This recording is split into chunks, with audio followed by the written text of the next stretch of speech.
As Jackie and I were putting together the agenda for this, you know, a couple of our journalism colleagues, Lyle in particular, said, okay, so yeah, everybody's talking about nitrates. And we said, aren't we kind of always talking about nitrates? And he said, yeah, but there's still a lot more to talk about, so we should still focus on this issue. So that was kind of the rationale for putting together a group who could kind of speak to the broader issues, but also the communication piece of it and how we might think about how change might happen as a result of good reporting. So it's been interesting to listen over the course of the morning and think about the difference between data and stories and people who say, well, I'm really data driven, but we all really know that we're kind of inspired by narratives, maybe more than data. And so as all those things coalesce, and I think we're going to hear some of those themes from this group as well. So I'm pleased all from the University of Iowa. Chris Jones, there at the far end, a water quality researcher with a really, really interesting trajectory in his career, I would say. He's worked for a lot of different agencies, as you can see from his bio. Kajsa Dalrymple, who's in the School of Journalism as well, and does work related to social action and change, social change that stems from the media and from journalism and reporting.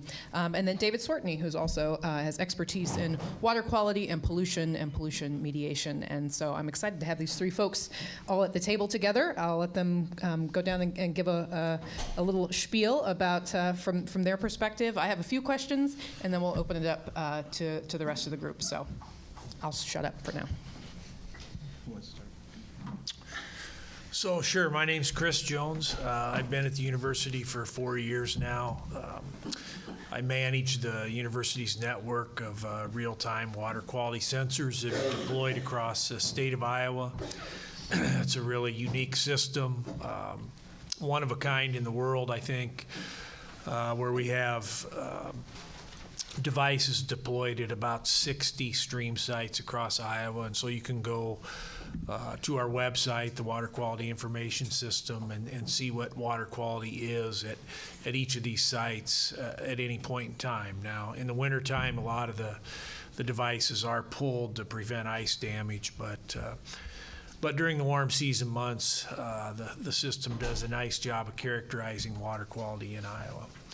Then I also do a little bit of research. I try to use this data to inform the water quality discussion here in Iowa. I work closely with Keith Schilling, who's the state geologist of Iowa now, and he's right in the office next to mine.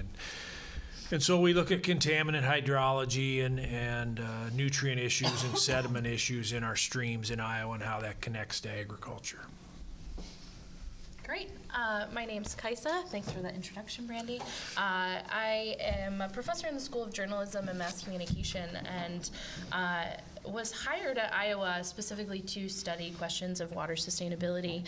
I had been doing similar work in Wisconsin, and naively perhaps moved to Iowa and thought, oh, I can just continue that work, and was introduced to a very different state identity, a very different relationship with agriculture than just a state away. And so I've had the joy of working with both Chris and Dave over my years at the University of Iowa.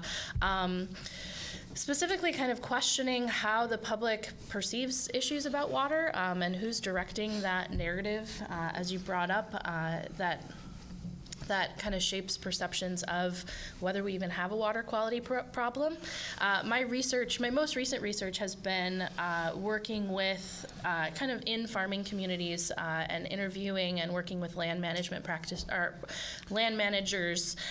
to talk about their practices, to see what actually influences the people who are on the ground, literally making the decisions. And what's really interesting is we've noticed that even though agriculture and farmers are environmentalists, right? They're stewards to the land. They're people who care about sustainability for a number of reasons, but mostly for their livelihood, making sure that they can continue to have their farms. And yet, media narratives have really divorced these two concepts. So the idea that you can be a farmer or an environmentalist. And as a result, we've noticed that there are very very few people who are directing the dialogue about water quality in the state of Iowa. And that's had pretty interesting implications that we've all seen in terms of the sustainability of practices, and how how all of us as citizens of Iowa and those who are engaged in environmental conversations kind of think about who can be a voice for the environment. So I'll leave it there. There's lots of interesting things to talk about there, and pass it on to Dave. Thanks, Kajsa. My name is Dave Cwiertny. I am a professor of civil and environmental engineering at the University of Iowa, where I do research. A lot of the research is related to pesticides, but we are doing some nitrate work when it comes to the other part of my research program, which is developing new technologies for nitrate removal, particularly thinking about point-of-use technologies that can be used at the tap in a more efficient way to clean water. The other things I do at the university, I wear a few different hats. I am the director for the Center of Health Effects of Environmental Contamination, and so this is referred to as CHEEC. And although the predecessor at CHEEC before me, Pete Wire, was an author on the study that was looking at nitrate health effects, along with some researchers at the National Cancer Institute and a few other places, that was finding associations between colorectal cancer, birth defects, at levels of nitrate in drinking water that are below the federal limit of 10 milligrams per liter. And so CHEEC has a strong identity of being viewed as a research center that has sort of been leading a charge, if you will, on thinking about what is the right level and a safe level for nitrate in our drinking water. Are current standards strict enough? And so currently, sort of, while we're not necessarily involved in the same way, we maintain some drinking water databases at CHEEC. We are spending a lot of time looking at our available data, thinking about communities in Iowa that are vulnerable to nitrate contamination and how we can think about ways to prioritize those communities for assistance when we have that available. And then the last role that I play at the university is I sort of lead our environmental policy research program for the UI Public Policy Center.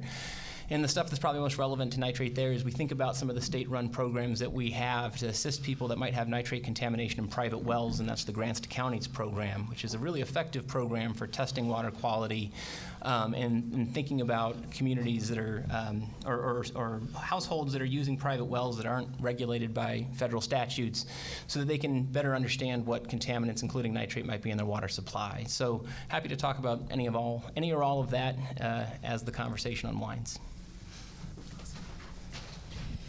So just a couple of, since we're thinking kind of about the narrative and the discussion about nitrates, I'm curious from your perspectives, are there, because this is obviously a super complex issue, so where are there gaps in maybe the public discussion of this issue? Where could maybe journalism or other sources fill in some of those knowledge gaps for the public? And I'm going to ask a double-barreled question here. What about the overall discourse about nitrates in the state do you find most frustrating? Because I thought those two might overlap, but they might not, so. You want to go ahead? No, go ahead. It's a complex question. I think, and I'll just speak briefly about it because I know we just spent an hour and a half in the car together, so we've all been talking about this already for an hour. But I think something that's missing is the complexity, and something that I know both Dave and Chris can comment on is how ideologically valenced these conversations are. I think from my perspective, and I'll let you two talk a little bit more about that issue. From my perspective, there's this idea that I see a lot of frames used to discuss water quality and agriculture in Iowa. Specifically, Iowa is full of family farms. Well, that's a really complex statement. It might be true, but that doesn't mean that they're not large-scale farms. It doesn't mean that there aren't land managers from out of the state who are making decisions on that farm. Additionally, I think there are some other statements that are put out there that make even people like me, it makes it easier for me to digest information and not question the complexity. So I'd like more of a discussion about institutions, governmental institutions, insurance institutions, educational institutions that are involved in these discussions and have power, but that conversation isn't being discussed in the quote-unquote narrative. So I think we actually need to dig deeper into the complexity and challenge questions about who's really running, who's encouraging certain practices, who's kind of running the conversation. So it almost sounds like we have a good understanding of maybe what some of the negative outcomes are, but what's very hidden right now is sort of the behind the scenes, what other institutions and agencies that facilitate the practices that maybe lead to those things. We don't see those as much. Yeah, and those institutions are also putting forth terms like, and I did not check this with Dave and Chris, so please correct me, but like I find it really concerning that we call it a nutrient reduction strategy. Nutrients are good if you ask an average person, right? So when we're putting forth, when that's the term and we're saying, oh, the nutrient reduction strategy is succeeding, when data showing that it's not necessarily, how am I supposed to digest that as an average person? It's much more complex. I don't think I've ever read anything that has flat out said nutrients in our water are bad, right? That's, we kind of, we touch upon that just around the edges. We don't really dig into it. So I'll stop there and let somebody else speak. Well, the frustrating part for me is that we are really reluctant to talk about this from the system perspective. And in terms of nitrate, the truth is the corn-soybean system can't exist in its present framework without license to lose nitrogen from the field and into our stream network. I mean, it just can't. If we were to prohibit that, the system would fall apart. And so we tend to think about these things in a more of a reductionist way. And so we think, well, if the farmers could just use less fertilizer, or if they could just manage it better, or if they could just do one thing or another a little differently, things would be a lot better. Well, that's not true. We have this system that's been created over 100 or 150 years that includes a big modification of the hydrology. The hydrology of the state has been completely altered. Our soil chemistry has been completely altered. And we have this, all this infrastructure, this built infrastructure set up to support this system. And by that I mean the rail industry, the trucking industry, the lock and dam system on the Mississippi River, the insurance industry, all these things that we've built here that mean good jobs for a lot of people support the system. And to just say, okay, you're not going to release nitrate into the stream network anymore, it can't happen. It just can't work that way. And so as a result, we're reduced to talking about and spending money on things that probably aren't particularly germane to solving the problem. And then I'd add, just in terms of thinking about those adverse impacts, I mean, I think and they're all equally important. I'm not trying to sort of prioritize, but there's clearly the Gulf hypoxia and thinking about the nutrient load to the Gulf and the disproportionate role that Iowa plays in doing that. But that is a separate problem. I mean, it's the same source than the nitrate in drinking water issue, in making sure that we don't forget that closer to home, not thousands of miles away in the Gulf, there is an issue with respect to nitrate in water supplies. And I think that sort of rose to the attention with the Des Moines Water Works lawsuit a couple years back. But when you get to that and then start thinking about, well, where are the risks with respect to nitrate in drinking water, is realizing and having to get into the backstory of why we regulated in drinking water in the first place, which was blue baby syndrome, which is a health outcome that we're now seeing other effects, these chronic, long-term exposures that we might need to be thinking about lowering that level. And then you have to get into that discussion of how do water regulations get set? Where does the science come from? How definitive is it? When is it settled? And it's the challenge that the science is always, that body is always growing. So there's certainly the study out of Cheek that was finding these associations above 5 milligrams per liter. But at the same time, there's studies that haven't seen that. And consensus seems to be building towards that there likely are these health effects and that we probably should be doing something.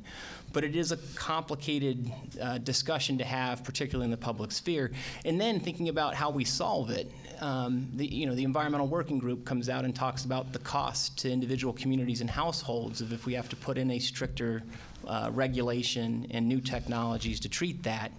There's a lot there to unpack. It's different from the surface water quality Gulf hypoxia issue, but equally important.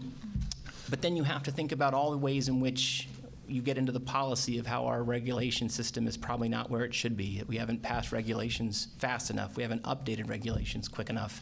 There's just a lot of pieces there to try to convey to get the average person to understand where all they really want to know is, can I drink my water or can't I? And so that's part of that issue that I think we need to sort of have a balanced discussion about all of it, and that it all comes from the same place, that this landscape that Chris is talking about, it's really extreme, right? We've done a lot, and so we shouldn't be surprised that there are these consequences. Well, that's cheerful. It was the band right? I don't know. That was a nice sum up. So thinking, one of the points of discussion that has come up in this room this morning is sort of how you make your case, the importance of data, right? So we have a number of researchers and scientists in the room, and they are very data-driven. But we also know from the social science literature that people tend to be swayed by stories and narratives, even though they like to say, oh, I'm very data-driven. Right, but the truth is, the narrative is really important. We earlier kind of did a brief vetting of some recent journalism related to environmental issues, and one of them was about sort of the nutrient reduction strategy, and it was very number oriented, and it was sort of apparent there weren't any stories really, there weren't any people. So I'm wondering if you could talk about we know there are gaps in the data. Can we use data better to tell the story better, or are we lacking some of the human component and sort of the narrative about sort of how it affects people, and would that move us faster to maybe being more solution driven? Well, I'm old, and so I call myself a generalist because I forgot all my training, and so to be a generalist, you have to have these narratives, and you have to be able to talk about it. So I couldn't get by without talking about these things, and I try to. And I think one of the things I try to convey to people is, Dave touched on a little bit, is the magnitude of what we're doing here. It's so huge that most people have a really difficult time getting their head around it. And so, like livestock, for example, well, we have 23 million hogs in Iowa. We have 1.5% of the area of the United States, and we have 34% of the hogs. And so it's little nuggets like that I try to frame for people to try to give them an idea of the magnitude of what's going on here. And it's not just the science, it's also the economics and the social stuff. And so, the value of the commodities alone here in Iowa is about $40 billion a year. Well, 3 million people, that's $13,000 per person per year of wealth that's being created here in Iowa. Now, it's not being evenly distributed across all those 3 million people, but nonetheless, you take that away, what do we have here, to generate that sort of economic activity? And so in my work, I try to use this data, and everywhere I've worked, I've been really lucky to have this embarrassment of riches when it comes to data, and that's the truth with my job now, too. And so I try to mold that into narratives that the average person, it kind of hits home with them. And so I'm not really answering the question there, but that's what I try to do. Nitrate as a contaminant is sort of, I've heard plenty of people talk about it, it's invisible, right? So there's not like a stunning imagery that you can associate with the contamination unless you're looking. I mean, you can see, there might be some consequences like a large fish kill. But sort of building off of Chris's point, I think when it comes to data, just using good visualizations to show how impaired our water quality is. Kajsa, we were talking about this on the way over, about recreational water use in the state, and there are these maps that DNR puts out where most of our water bodies are sort of in red and yellow traces showing that they've been impaired and they need some level of restoration. And I think that just communicating the extent to which we've gotten to contamination of our water resources, to then tie it back to the public health impacts, the ecosystem impacts. I mean, there's numbers, just like Chris was saying on the other side. You know, the one that I like is for the Clean Water Act, we have to designate uses for all of our surface waters in the state. And so we have about 2,400 surface waters that we have to designate uses for to be in compliance. Only 9 of those 2,400 meet all of their designated uses, so that's 0.3%. That's not okay, right? But I bet if you asked the average Iowan if it was that severe, they wouldn't know.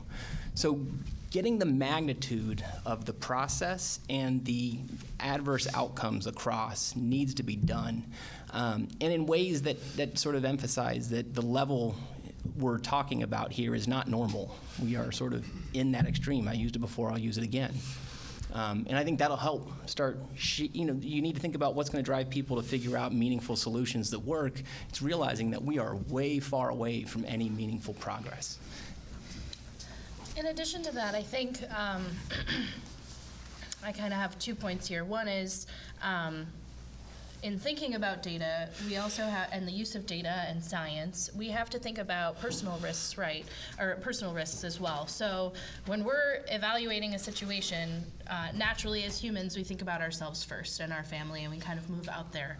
And so what's the risk to me? And so in crafting these stories, thinking, you know, for instance, I think Chris's example is a great one. Talking about the number of hogs in the state in comparison to the number of people in the state is really interesting, and it conveys the magnitude of a problem, but it doesn't get to my personal risk until Chris pointed to a field on the way over here and said, that's somebody who spread manure on top of snow. Where is that going to go when the snow melts? I had never thought, I've been studying this for 8 years, I had never thought about that consequence, and that really hit home to me. We were using a more colorful term to talk about that pig poop on the way here, but it's an interesting quandary, right? We need to finish the thought process. We can convey the magnitude, we can convey the science, but that gets to my second point, which is we also have to think about what we're trying to do with that message. And I think this is another problem that maybe we can discuss as the room, that the roles are becoming increasingly blurred, right? As a journalist, if you're a journalist in the room, your job is to inform. I once was scolded in grad school by a journalist who said, I'm not here to educate anyone. I'm here to inform them. I'm here to give them the information so that they can choose how to process that information. And that really resonated with me, because that was a journalist staking her claim, saying this is what I do. As scientists, we are told to do something similar. We're told to conduct objective research and publish it so that people can read our work and convey it. We're not taught to do PR and promote our work. We're taught to do research. Similarly, you have PR people out there who are taught to be persuasive and convey and persuade somebody to change a behavior or change an attitude. And as issues like water quality in Iowa get more and more politicized and you find people kind of camping out in different ideologies, I feel that all three of those types of people in the industry are forced to change their role, and the roles get blurred. And so it's hard for me to answer your question from having my scientist hat on, because I want to give you the data and tell you to do what you want with it. However, I also agree that I think crafting a narrative that connects that story all the way down to that individual is going to be much more effective. I'm going to open it up to the rest of the room. I think, by the way, you can report people who spread pig manure in the winter. Is that correct, Chris Jones? Uh-oh, I didn't mean to cause any trouble. I'm just saying, I'm pretty sure that's kind of a thing you can do, because you're not supposed to put pig poop on frozen ground. Well, I can consume the rest of your time here talking about that. It's just, I mean, somebody should look that up or let us know. But Chris, you said that the corn and soybean industry cannot exist without license to have runoff, and because of the system we've created, What's the answer then? It sounds like you're saying that this, quote, nuclear reduction strategy is just nonsense. It's never going to work. So, just for the record, I didn't say it was nonsense. No, you did not say it was nonsense. My job is funded through the nutrient strategy, and so I just want to emphasize I didn't say it's nonsense. But what is the answer? And people ask me that all the time, and I say, I don't have the answers. I don't know, but we do know what works and what doesn't work, and we've known that for a long time. And we were saying on the way over here, a lot of this issue with nitrate transport from fields to the streams, we've really known largely these processes, what they are for 30 years or more, but we're sort of paralyzed from the policy perspective. We can't do anything meaningful. And so really to make a dent in it, we need more crops. Okay, we need more diversity of crops, and we know when soybeans came in and replaced oats and alfalfa and clovers, that's when the nitrate problem really got bad. And so we need more crops, and how do we get that? Well, the only way I know how to do that is federal farm policy. And so the reason we have an ethanol industry is why? Because the federal government incentivized that activity, and now almost half our corn goes to make ethanol. Why do we do what we do? Everything a farmer does basically is related to federal farm policy. So if he's going to grow oats or he's going to grow whatever, he's got to have a place to sell that stuff. He's got to have bank loans to recapitalize, to grow these crops. He's got to have insurance to cover that process, all these sorts of things. And, that has got to happen at the federal level, in my opinion. And I might hop in there too. Go ahead. Something that my work has shown me is that there are people. I mean, farmers are invested in this question. Like I said, farmers are the number one person who care about the sustainability of their land. I think another thing that we can think about in terms of actually affecting change is research has been showing that individuals within these farming networks are more influential sometimes than media narratives or research or data. And what that means is farmers are turning to their neighbors. They have people that they look up to for practices and look to for, the types of practices that they should be adopting or changing. And there are some programs in Iowa that have been extremely successful in identifying these kind of champions for change and working with them. And so in addition to kind of the higher level policy issues that we need to tackle, I think we can start on the ground and actually look for people who are interested in having an honest conversation about where we are, and kind of, this is my work. If we can strategically identify those people who have influence in a network, that can be a really powerful way of changing the situation as well. I had a technical question, and so part of the reason why we're having the panel is so that we can ask technical questions. So Chris, you had said that part of the reason that the nitrates have exploded was the soybean industry. And is that because the old crops were taking nitrates out of the soil, or was there some sort of cycle, or do you have to put more nitrates on to grow soybeans? So before soybeans came in, farmers really didn't use much commercial fertilizer. A lot of the nitrogen for corn came from legumes like alfalfa and clovers, and there was a more diverse rotation of crops. And soybeans, when you plant soybeans, yeah, they're a legume, but they don't fix as much nitrogen as the alfalfa and the clovers, and you remove a lot of nitrogen from the field in the soybean crop. So soybean is a bean, right? And bean has a lot of protein, and that means it's got a lot of nitrogen in it. And so we remove a lot of nitrogen when we harvest soybeans. So if we grow corn after soybeans, that corn crop's going to be nitrogen deficient relative to a corn crop following alfalfa or clovers. And so that required farmers to use commercial fertilizers. Now, we know that these modern corn hybrids. Much more of the nitrogen from a commercial fertilizer is leached into the tile system versus using organic nitrogen as our source, which would be the fixed nitrogen from the legume crops. And so although soybeans don't require nitrogen fertilizer, they're very closely linked to this problem because it totally altered how farmers fertilize their crops in Iowa. And so all this happened, say, from about 1960 to 1970. That's when the current system was created, and we baked the cake right then, and we've had a problem since. So, back here. So we talk about best practices a lot in agriculture, but we don't talk about best practices very often in agricultural policy. If you look at Netherlands and Denmark, there are two countries that produce about the same number of pigs as we do. Denmark's about the same size as Iowa. Netherlands is about a third of the size of Iowa. In the Netherlands, farmers have to store over at least a year's worth of manure in tanks on the property so that they can apply it at the optimal times. In Denmark, they have to plant cover crops, and the government flies over the land in winter to ensure that there are cover crops, and farmers are fined if they don't have cover crops. So there they have enacted farm policies from the governmental level and enforce them that ensure that best practices are being followed. We haven't done that. Why not?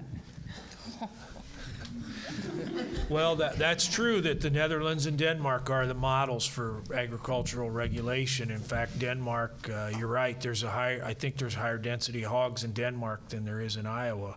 And they also require things like digestion of the manure and these other things. And so, why not? I don't know. I mean, this is America, and farmers want the freedom to farm. That's what they say. That's their line. We want the freedom to farm and do things the way they want, and keep their options open. And truly, we do have a difficult climate here to contend with. We're in the middle of a continent by nature of that. Our climate is extreme.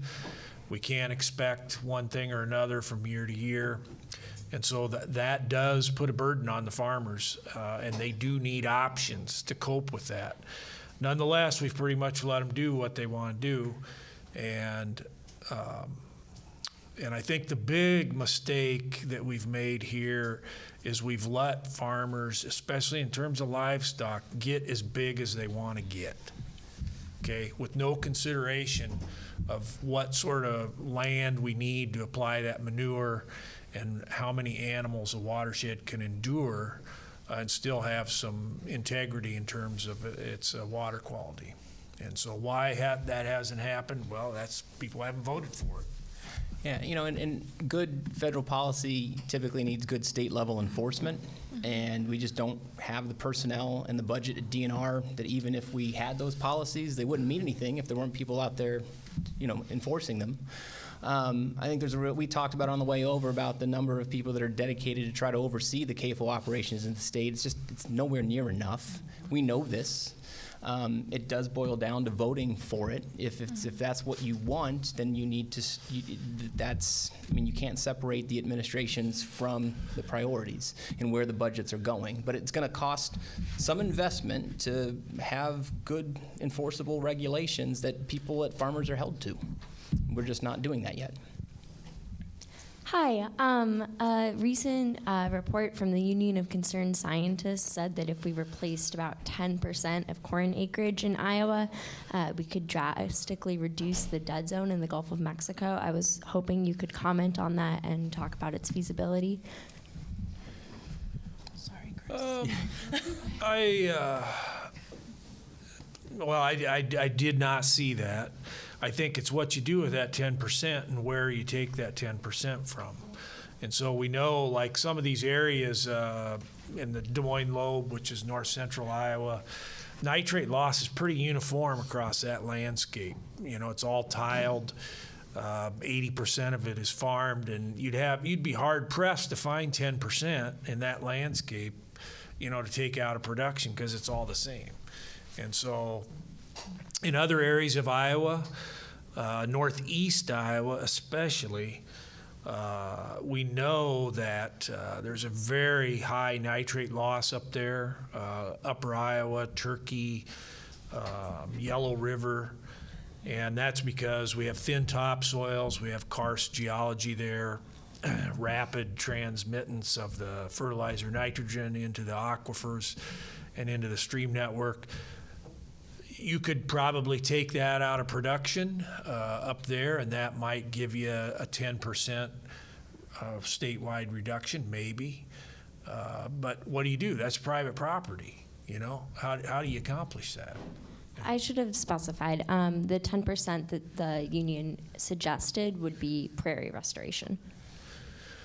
Yeah, so that's private property, and the farmer's got to, he's got to earn income off of that, and the local entities need the property tax revenue, and these are the sorts of fundamental issues that really prevent us from making progress. What are you going to do? You're going to buy that property? Okay, this is the most expensive farmland in the world, $10,000 an acre. Where's that money going to come from? Just as an aside, I think it's interesting that it's advocacy groups like the Union of Concerned Scientists, like EWG, do a much better job of getting, they have PR. Mm-hmm. And so I'm sure Chris, Kajsa, and myself have recommendations of things that can be done, but it's much harder for us to get messages out, right? But we probably have seen the EWG studies and the press releases that go along with that. It does, I think it's important to sort of appreciate that sort of dynamic, particularly in this audience, that those groups are really good at getting their message out. Sometimes their message isn't always right. Like something like the Environmental Working Group is one that you always sort of got to treat with a decent level of scrutiny, because they certainly have an agenda and a message they're trying to push, and they'll look at science which way they can to get it to sort of fit the points that they really want to make. Making sure that the science is getting out there in a way that is not being filtered any one particular way, I think is really critical, particularly on an issue as complex as nitrate. So I'll just say the two biggest pieces of low-hanging fruit in Iowa in terms of nutrients are this. One, we farm about 300,000 acres in the 2-year floodplain. So every other year, all the inputs in those acres gone to the Gulf of Mexico, completely gone. Why do we do that? Policy, right? Why can these guys economically farm that land? That's Policy, because and they're insured. And They get the money that's the policy. Yeah. That's the policy. The second thing is fall tillage. We have known for 40 years or 50 years that fall tillage is bad, especially after soybeans. Iowa State University's been putting guidance out on fall tillage forever. Yet you drive today from Des Moines to the Minnesota border, you'll see all sorts of fields that have been tilled in the fall, if they don't have snow on them, obviously. And these are two basic things that there is unanimity about that would immediately produce water quality benefits, but we're unable to even do these most basic things. And so then you start talking about taking 10% of land out of production. That's huge compared to these other two things I just said, and we can't even do that.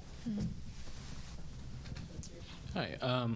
So a lot of what I'm hearing, I guess, is there's a lot of good ideas and proposals that folks have made, but the issue seems to always be economics and people's ability to profit, even obviously at a great cost to the environment and those downstream from them or whatever it may be. Is there anything anyone's talking about that doesn't require a large economic loss to massive agriculture? Or, I mean, it almost seems like the discussion, I guess, is going in circles is, well, we could do this, but it'll take these people's money away. They're powerful enough lobbying for legislative power that that won't happen. So, and so on and so forth. So I guess, if we're talking about low-hanging fruit, is there anything that's actually low-hanging enough that it's not going to put a dent in somebody's pocketbook, I suppose? Well, the fall tillage thing, you would think would not cost anybody because they're not using any fuel, right? Or they might reduce their fuel costs. And I brought this up one time in a meeting, and a farmer about jumped out of his chair and said, "You know why I do fall tillage? Because I have to." And I thought, well, okay. But then I thought about it for a while, and a lot of these guys have gotten so big that, you know, if you're farming 4,000 or 5,000 acres, you got to get that planted in the spring. And if you're a tillage guy, you got to start your tillage, you know, in the fall. And so he probably did need to do it. And so it's just this structure that we've created. Again, I say it's a system, and it's the system that the politicians don't want to talk about, because once you say the system is flawed, then the whole thing just falls like a house of cards. You know, shifting to the drinking water side of things, I think there's an important point to be made about when there are policies that are good, making sure they work as efficiently as they are intended. And so I mentioned the Grants to Counties program early on. This is something that I can get up on my Grants to Counties soapbox. The state gives $3 million a year across the 99 counties to do either well plugging, well restoration, or water testing for arsenic, nitrate, and E. coli. Of that $3 million, routinely anywhere from a third to a half is returned back to the state unused. There are certainly people that could use that money to do good things with it, to minimize their health exposures, and then to figure out if they need to be put on something like rural water. Why isn't that money being spent well? That's a good question. We should be asking it. We should be trying to figure out why we are letting money to help people better understand what's in their drinking water go unspent. You know, the program's been on the books for years. It's never been run efficiently. And so, you know, that's not going to cost anybody anything because it's already in the budget. So we just got to make sure we're using it right. So there are things like that that can be done on the public health side that would be really effective. And if anything, that program should be expanded. But let's just get it right first and use the money that's intended and go from there.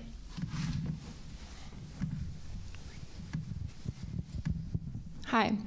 So I know with nitrogen and phosphorus, you know, you talk about manure a lot, you talk about synthetic fertilizers a lot, and then there's just like the straight up soil that washes into the water. Is one of those three more impactful than the others?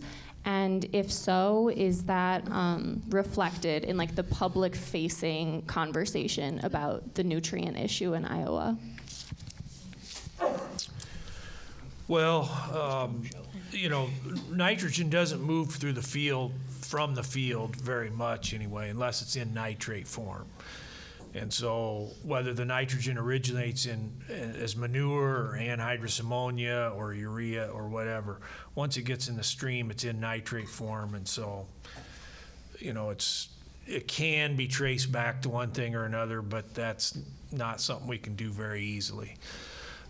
We do know that in these watersheds that have a real high density of livestock, those are our highest nitrate watersheds. And the reason is because fertilizing with manure is a complicated process. The farmer oftentimes doesn't know how much nitrogen is in the manure. The timing, when he can put it down, is limited based on the engineering of his confinement and weather and these other things. It just makes fertilizing with manure much more complicated. And so what they do is they tend to have a base fertilization with commercial, and then they supplement with manure. And so we know, even though some of these watersheds have a real high density of livestock, that the commercial fertilizer sales in those counties and watersheds is about the same as everywhere else. And so that really is the problem in a lot of our watersheds, especially northwest Iowa. Sort of calls into question what we just read in that article about how manure was 4% less likely to. Hello again. Austin Frerick, who is a political thinker here in Iowa, recently called the state an extraction colony of the United States because of how it hurts its own citizens through public health, and then the funds help corporations outside of Iowa. And I was wondering what you thought of that. Who wants to touch that one? Well, I'll say this, you know, we really don't make farmers pay much tax. You know, they don't pay sales tax on all the stuff they buy. They don't pay tax on the fuels. They don't pay very much tax on their fertilizer, and their property taxes are extremely low. I watch these land sales on the internet, and I see 100 acres go for sale in prime areas of Iowa, northern and west Iowa, and the property tax on that 100 acres will be like 2.5 times, my house, the property tax in Iowa City where I live is like 2.5 times the property tax on 100 acres that just went for sale. And so I think we don't ask very much in terms of taxation, and not only regulation, but taxation. And so I think that's one way to look at some solutions here, is to tax some behavior that we don't like. Yeah, and we can't let it's a matter of finding revenue. So there was just the discussion on recreational water quality limits petition to put numeric criteria in place, and it didn't go through with the Environmental Council. But one of the quotes about why we couldn't do it is it would just cost every community way too much. Like, we just don't have so we can't be at a point where the degradation of our water resources is so severe that we use the cost to fix it as an excuse not to do anything. But that is where we're at, is that it's so severe, it would cost so much to do that, it can't possibly be done.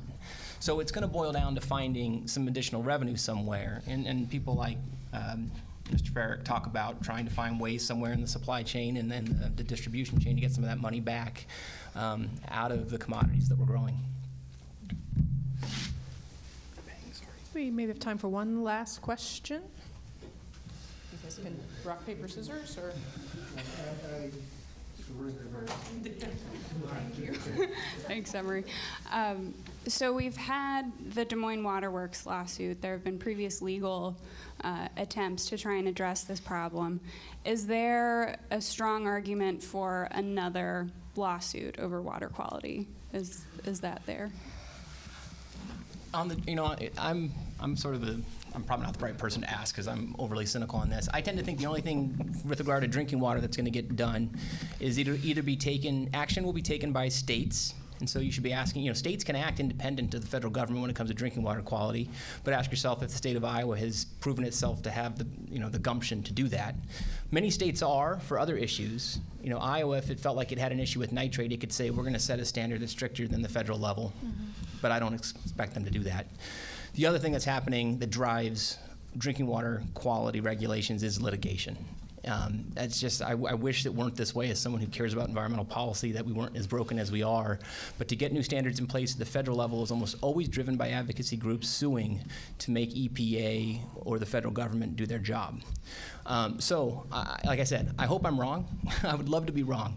But it's either going to take states acting independently and more aggressively than the federal level, or it's going to take lawsuits that will drive better standards. I'm happy to open it up to others.